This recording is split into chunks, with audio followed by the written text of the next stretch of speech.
Prayer warriors हैं आपके लिए आज का वचन, और 2-3 हफ्ते आपके लिए होगा। और जो नए लोग हैं वो भी इस वचन को ध्यान से सुने ताकि आप भी आत्मा में बढ़ सके। 3 तरह के मसीह लोग होते हैं। कितने तरह के मसीह लोग होते हैं?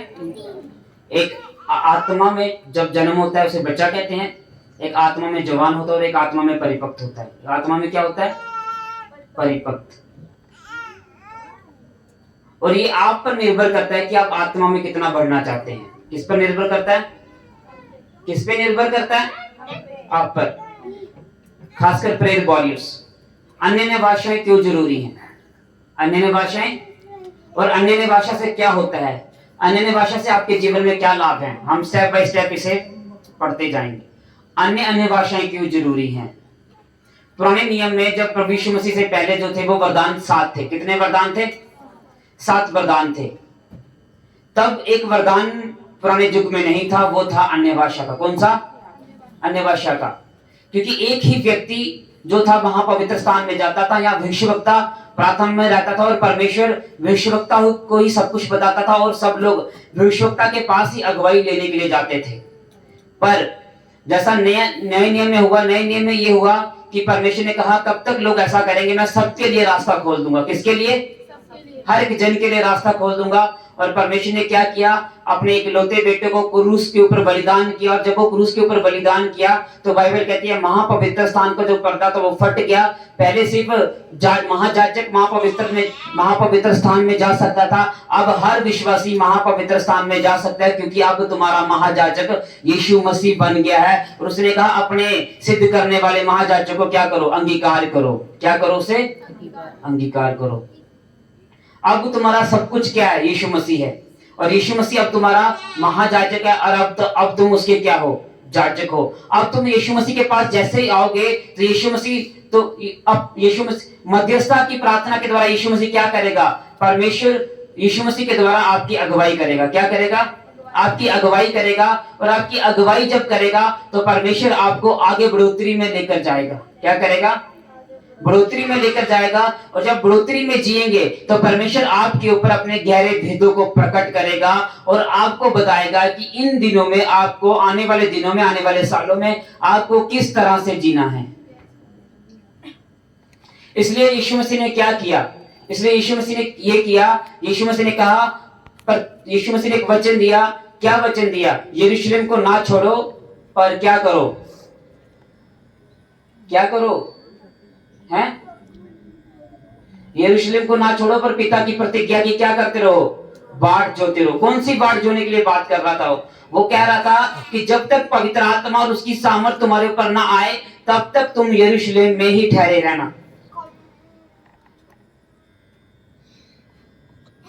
और 50वें दिन जब पौलुस और उसके साथी एक घर में प्रार्थना कर रहे थे तो बाइबल कहती है पिता की प्रतिज्ञा पूरी हुई और पवित्र आत्मा उन पर उतर आया। और जब पवित्र आत्मा उतरा तो पवित्र आत्मा के उतरने से 2 वरदान और उनके जीवन में ऐड हुए। और वरदान ये थे कि पवित्र आत्मा उतरने से पौलुस और उसके साथी अन्य भाषा में भर गए, और जैसे पवित्र आत्मा उन्हें बोलने की सामर्थ दी वो वैसे बोलने लगे और वो पवित्र आत्मा से भर गए।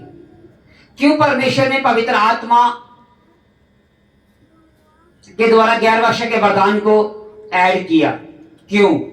उसका सवाल यह है कि बाकी सारे वरदान जो है वो सारे वरदान आपको क्या करते हैं? लाभ देते हैं।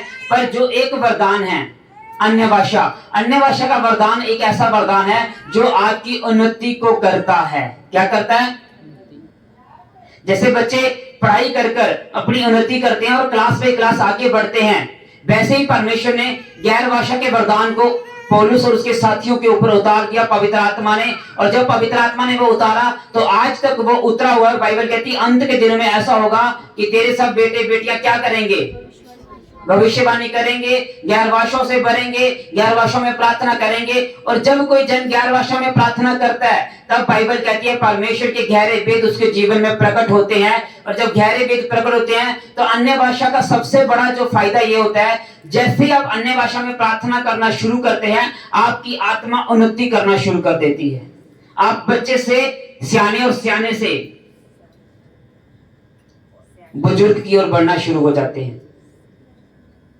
पर आज कलीसिया इतिहास में सबसे बड़ी बात यह है कि अन्य भाषा में कोई भी प्रार्थना नहीं करना चाहता है। और कुछ लोग तो अन्य भाषा को बड़ा गलत बोलते हैं। कुछ लोग तो अन्य भाषा को बोलते हैं ये परमेश्वर का वरदान नहीं है। मतलब जो पेंटिकॉस्टल कलीसिया हैं सिर्फ वही अन्य भाषा के वरदान के ऊपर विश्वास करती हैं। कुछ कलीसियां ऐसी हैं जो अन्य भाषा के ऊपर बिल्कुल विश्वास नहीं करती। परम प्रभु के वचन और उसके प्रकाशन से चलने वाले लोग हैं। बाइबल कहती है जब पवित्र आत्मा उतरा तो पतरस उसके साथी पर जो वरदान उतरा वो अन्य भाषा था। कौन सा? क्यों परमेश्वर ने पतरस और उसके साथी को पहले अन्य भाषा दी, बाकी वरदानों को पीछे कर दिया? देखने का वरदान भी था, आत्मा को परख का वरदान भी था, भविष्यवाणी का वरदान भी था, सारे वरदान थे ना? नो। पर बाइबल कहती पौलुस और उसके साथी जो सबसे पहले वरदान से भरे वो वरदान कौन सा था? अन्य भाषा का। क्यों? क्यों क्यों परमेश्वर ने अन्य भाषा का वरदान दिया?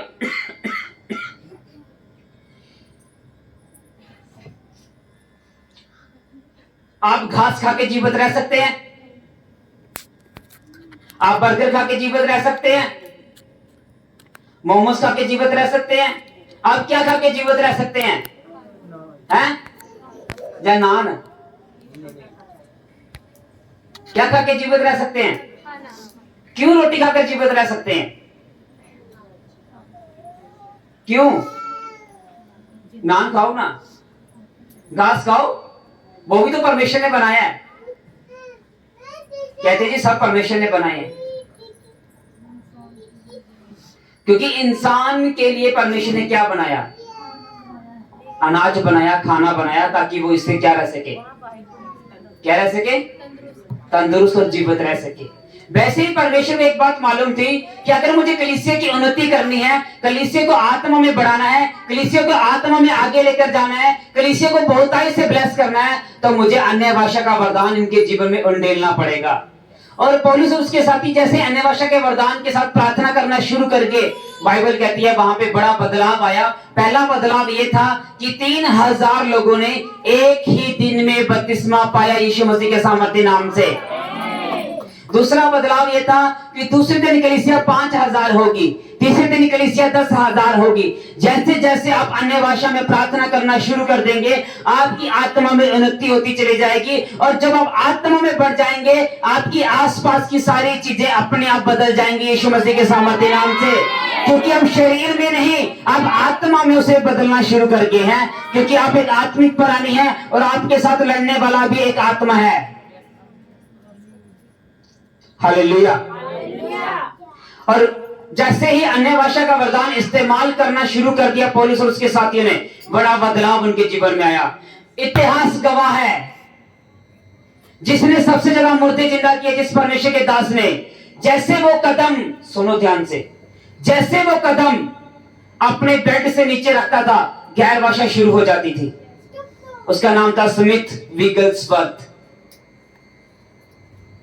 और भाई, और वो एक प्लम्बर था, पर जब वो प्लम्बर के ऊपर था तब भी वो क्या करता था? गैर भाषा में काम करते करते गैर भाषा में प्रार्थना करता था।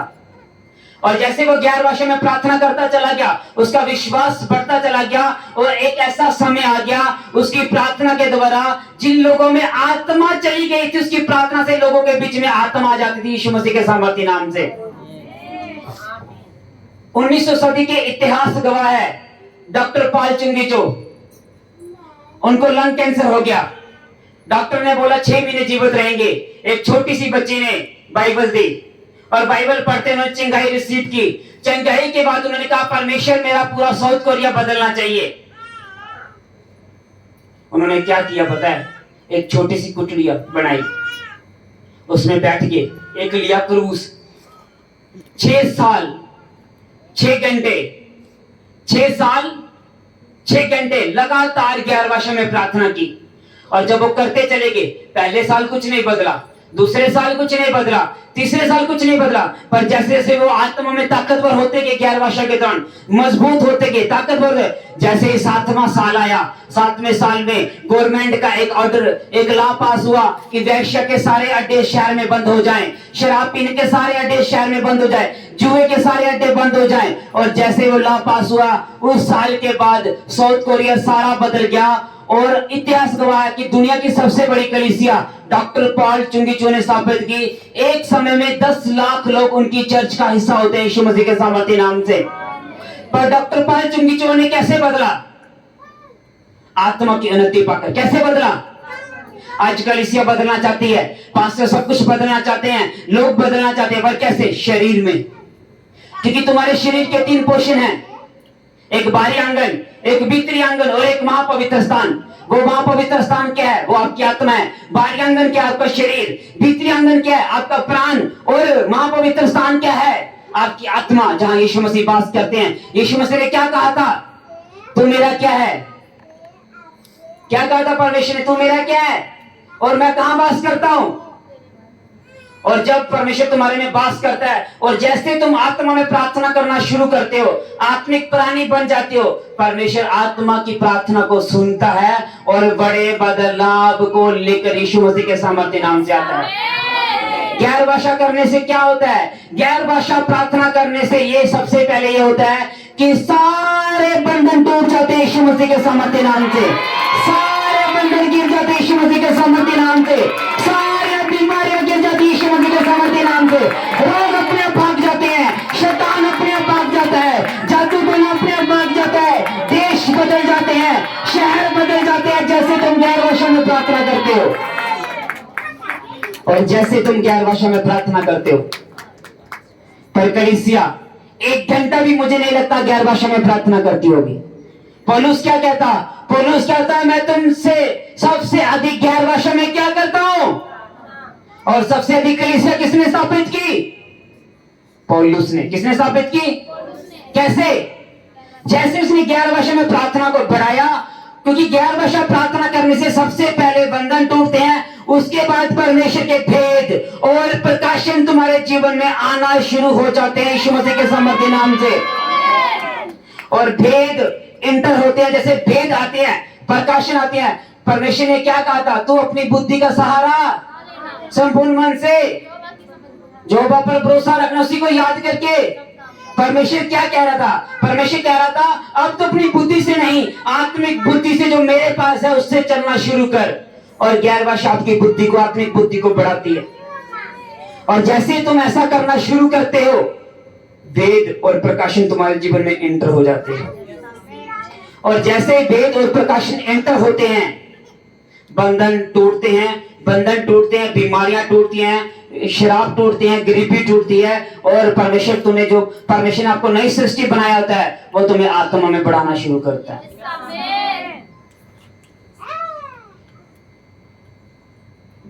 जब एक डॉक्टर बनता है तो डॉक्टर को मरते दम तक किताबें पढ़नी पड़ती है। क्यों? क्योंकि हर साल नई दवाई आती है। क्या आती है? हर साल नई बीमारियां भी आती हैं। और डॉक्टर क्या सीखता है कि इन नई बीमारियों से कैसा लड़ना है। हर साल शैतान अपनी नई योजना बना रहा है। क्या कर रहा है? क्योंकि अंत के समय बढ़ते दिन घटते जा रहे हैं। हर साल शैतान क्या कर रहा है? नई योजनाएं बना रहा है, कैसे लोगों को खत्म किया जाए। हर साल आपको अपनी गैर भाषा की प्रार्थना को जैसे बढ़ाओगे, परमेश्वर आपको उस बीमारी की दवाई देगा और वो बीमारियां वहीं पे खत्म हो जाएगी यीशु मसीह के सामर्थ्य नाम से। पहला कुरिन्थियों 14 अध्याय निकालेंगे, एक वचन पढ़ने के। बस 2 चीजें आज लिख लो। मैं इसको थोड़ा लंबा लेकर जाने वाला हूं इस टॉपिक को। आपके पास किन के पास गैर भाषा का वरदान नहीं है, पहले मेरी एक बात तो सुनो। और जिला कोई तरक्की कर ज्यादा क्या आखदा बंदा, यार बड़ा गरीबन बड़ी तरक्की की हो, कहते हैं लोग, नहीं कहते हैं? तो तुम्हें भी लोग यही कहने चाहिए, यार प्रभु च बड़ी तरक्की कर चुका है बंदा।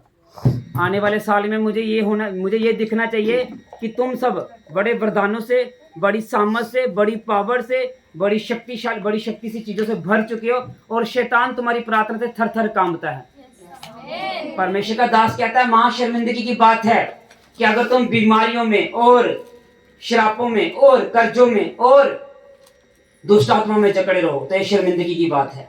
कौन सी बात है? पर मसीह लोग 15 साल से, प्रभु जी लाख तो पेट ठीक कर दे, प्रभु जी पेट ठीक कर दे। आपको धन्यवाद के साथ आप ये क्यों नहीं बोलते, परमेश्वर तेरा धन्यवाद, तेरे कोड़े खाने से मैं चंगा हो चुका हूं। धन्यवाद परमेश्वर। पहला पत्र 2:24 में लिखा कि तेरे मार खाने से मैंने चंगाई पाई है। परमेश्वर मैं चंगा हो चुका हूं। आई रिसीव, मैं तेरे शब्दों को ग्रहण करता हूं अपनी बॉडी के अंदर। क्योंकि आज पता क्या है, लोग इजरायलियों की तरह देखकर चलना चाहते हैं, विश्वास से नहीं। पौलुस कहता देखकर नहीं, विश्वास से चलना है। किससे चलना है? किससे चलना है? अगर तुम्हारा लीवर काम नहीं कर रहा, उसे कमांड करो। आपको पता है ये सारी दुनिया यीशु मसीह के नाम की आज्ञा मानती है। क्या मानती है? क्यों मानती है? क्यों मानती है? क्योंकि यीशु मसीह में तो सारी सामर्थ पाई जाती है। 1 अध्याय पढ़ना, सारी भरपूरी किसमें पाई जाती है? स्वर्ग कहां पाया जाता है? यीशु मसीह में। कहां पाया जाता है? जिसने यीशु को पा लिया उसने सब कुछ पा लिया। याद रखना, जिसने यीशु का विरोध किया उसने सबका विरोध किया।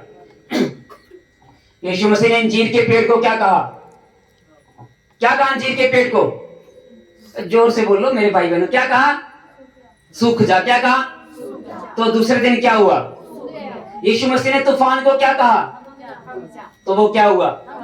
यीशु मसीह ने लंगड़े को क्या कहा? अंधों को क्या कहा? बहरे को क्या कहा? दुष्ट आत्मा को क्या कहा? तो तुम्हें क्या कहना चाहिए? तुम्हें यीशु के नाम से सिर्फ कमांड करनी चाहिए। ये जमीन तू फल नहीं देती, यीशु के नाम से अभी से तेरे ऊपर 1000 गुना फल आए यीशु के नाम से।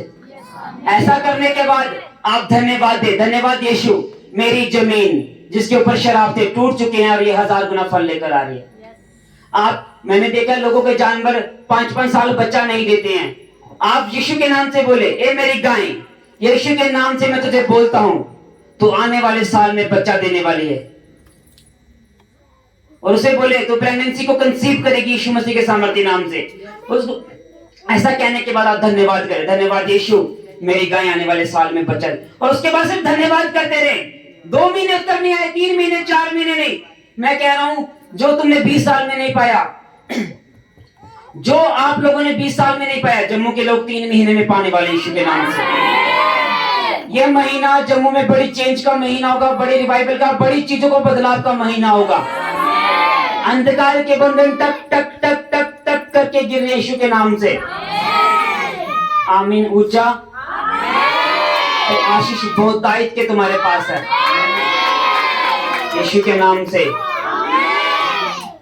लोग तुम्हारा जितना मर्जी विरोध करें, तुम्हें लोग को देखकर नहीं, तुम्हें वचनों के अनुसार चलना है। तुम्हारी प्रार्थना में इतनी सामर्थ होनी चाहिए कि व्यक्ति ना चाहने के बाद भी तुम्हारी प्रार्थना को देखे, सुने और तुम्हें भी देखे और तुम्हें भी सुने। वो सामर्थ पाना चाहते हो? मैं कह रहा हूं तुम्हारे पास आ चुकी है। हालेलुया। प्रेम का अनुकरण करो और आत्मिक वरदानों की अभिलाषा करो, विशेष करके जे की भविष्यवाणी करो। कौन सा वरदान विशेष करके चाहिए? भविष्यवाणी। कौन सा चाहिए? क्योंकि वे जो अनजानी भाषा में बोलता है वे मनुष्य से नहीं परंतु परमेश्वर से बोलता है। किससे बोलता है वो? जब आप परमेश्वर की बोली क्या है? परमेश्वर की भाषा कौन सी है? परमेश्वर कहां बात करता है? बात आत्मा में करता है। किसके द्वारा करता है? जब तुम अन्य भाषा में प्रार्थना करते हो परमेश्वर तुम्हारे साथ बात करता है। क्योंकि परमेश्वर की बोली क्या है? परंतु परमेश्वर से बोलता है। जो अन्य अनजानी भाषा में बोलता है वे मनुष्य से नहीं परंतु परमेश्वर से, क्योंकि कोई मनुष्य से नहीं समझता, क्योंकि वे भेद की बातें आत्मा में होकर तुम्हारे ऊपर क्या प्रकट होते हैं? भेद। बस इतना ही बहुत है। इस वचन के ऊपर घर जाकर क्या करना है? क्या करना है? मनन करना है कि या फिर चॉकलेट खानी है घर जाकर? क्या करना है? मनन करना है। और अन्य भाषा से क्या क्या होता है इसके ऊपर मनन करना पूरा हफ्ता। कितने लोग अन्य भाषा में 1 घंटा, 2 घंटा, 3 घंटे प्रार्थना करते हैं? हाथ खड़े करो। अन्य भाषा में कितनी देर प्रार्थना करते हैं आप? 1 घंटा। आप 1 घंटा। आप नहीं करते? आप 1 घंटा। आप करते, कोई बात नहीं, अगर आप नहीं करते हैं कोई बात नहीं, मैं आपको सिखा रहा हूं कि अन्य भाषा में प्रार्थना करना क्यों जरूरी है। हालेलुया। ठीक है, जो लोग यीशु मसीह के नाम से मांगते हैं, आमीन। बस है।